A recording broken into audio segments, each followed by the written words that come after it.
Welcome to Whispers of Wisdom. I'm your host, Carrie Mandel, and today we continue our NPD series with part 3, Healing and Protection Strategies.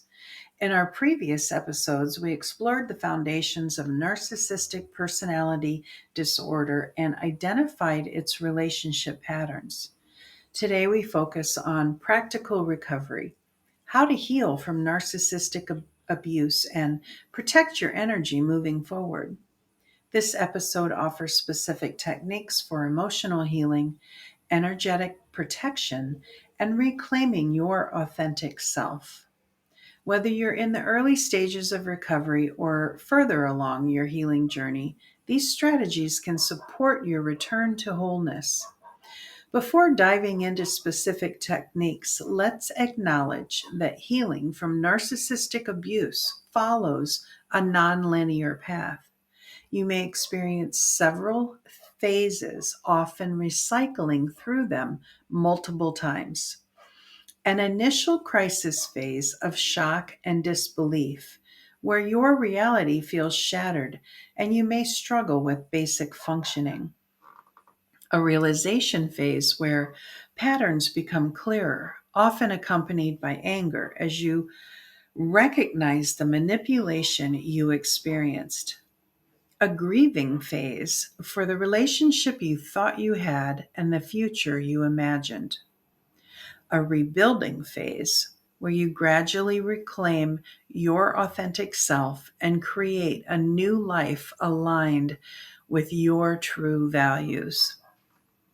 This journey takes time, typically much longer than healing from relationships that didn't involve manipulation and emotional abuse.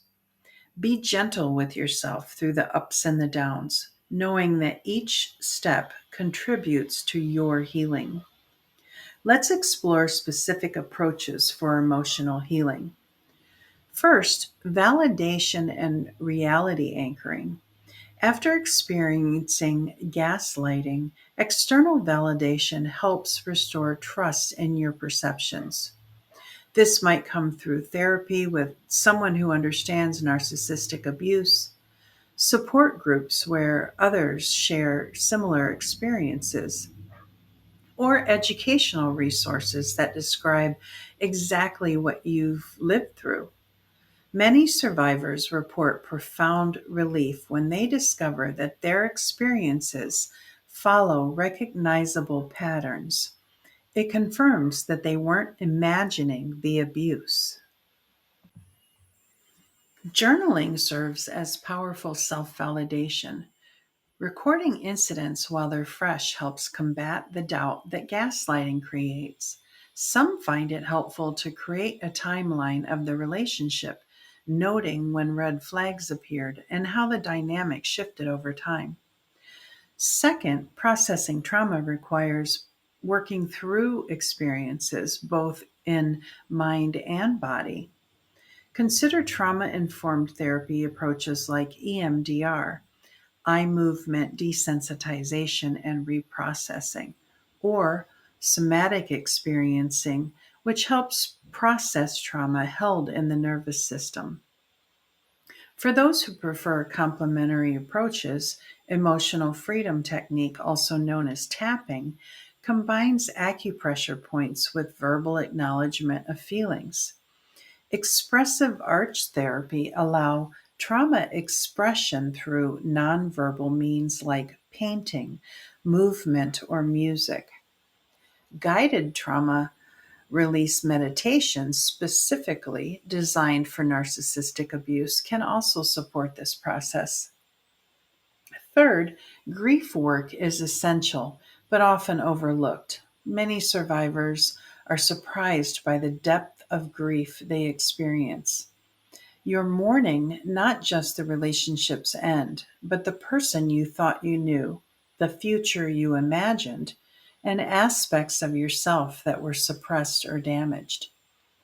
Honor this grief through rituals like writing letters you never send, allowing yourself to feel emotions fully without judgment, and expressing through creative outlets.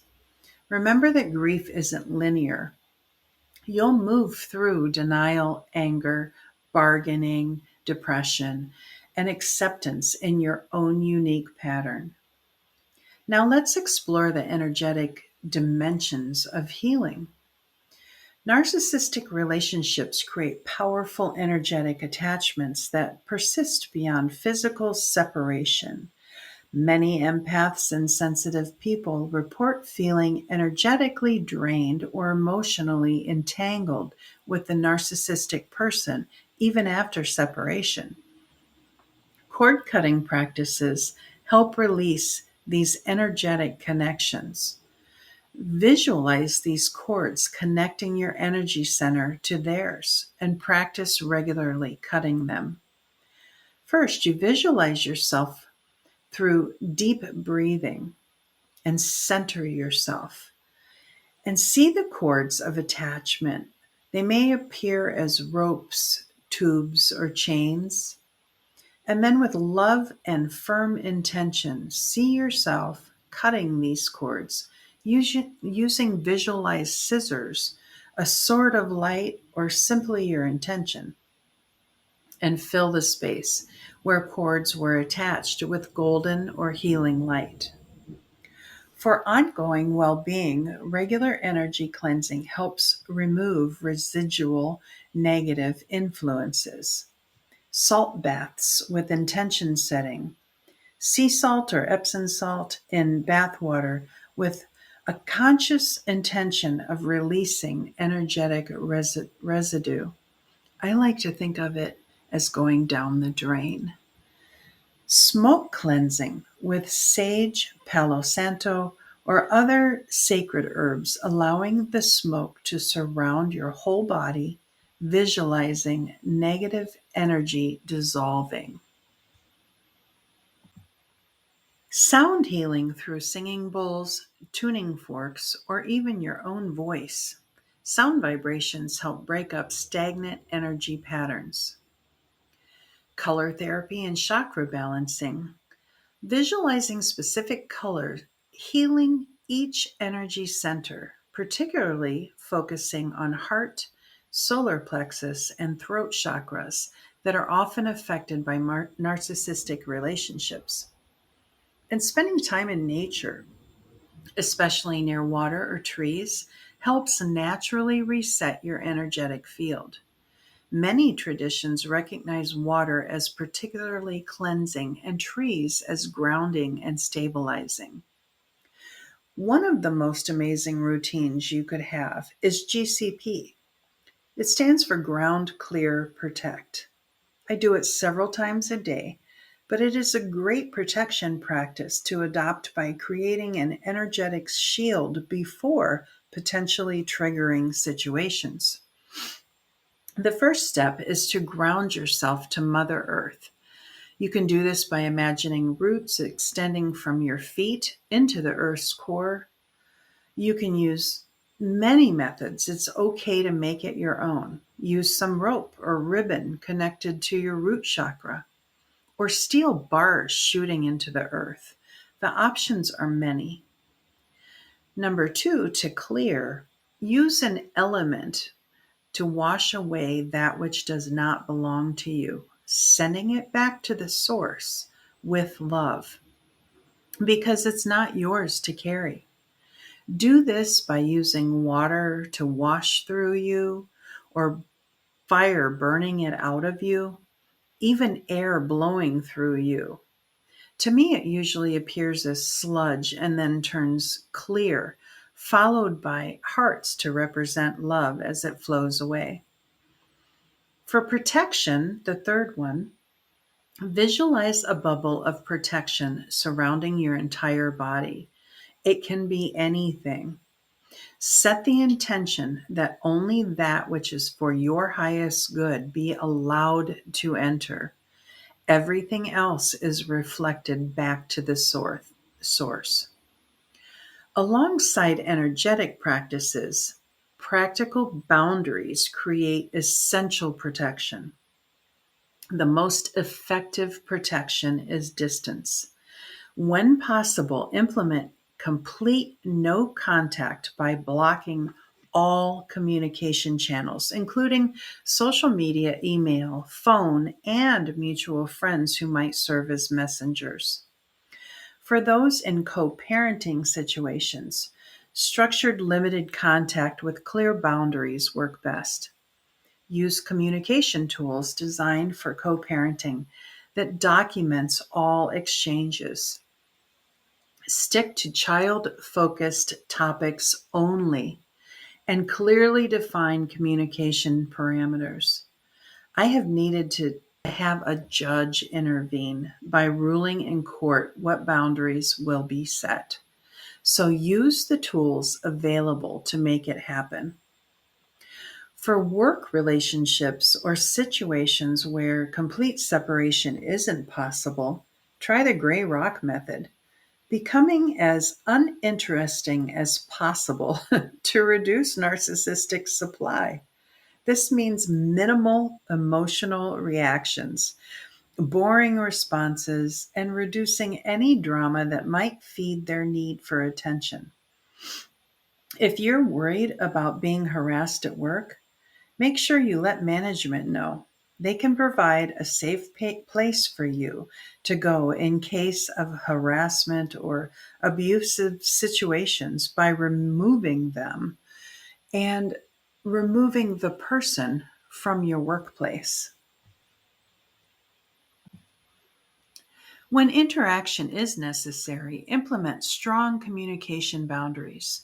Document all communications, save texts, emails, and consider recording calls if legally permitted in your location. Stick to facts and logistics, avoiding emotional content that could be used against you. Use I statement rather than accusations to reduce defensiveness and potential retaliation. Set clear time limits for interactions, like I have 10 minutes to discuss this now. Have a support person present when possible, either physically there or on standby, immediately debriefing, witnessing, and mental support. Management becomes crucial.